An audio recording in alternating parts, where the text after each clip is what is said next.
Hello everybody, so today I want to talk about calculus, the topic that is about integration. So now I want to show you how to answer. We can use about integration by substitution. So I will put about u equals to 1 plus coshx. Later that we need to do first the derivative for the both sides.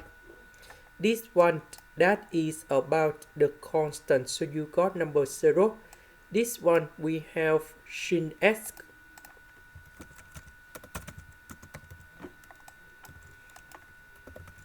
So this one we change by u.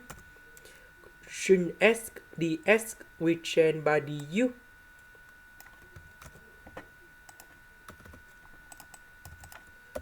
So this one we can put into u to the power of negative number 3. And now we have the formula in here.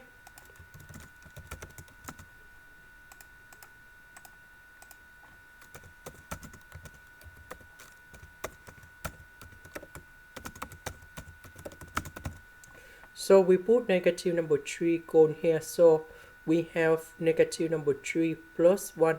We have negative number 2 over negative number 2. And I will put about c. About u, that is about this one. And here is the final answer. This is the end. Thank you for watching.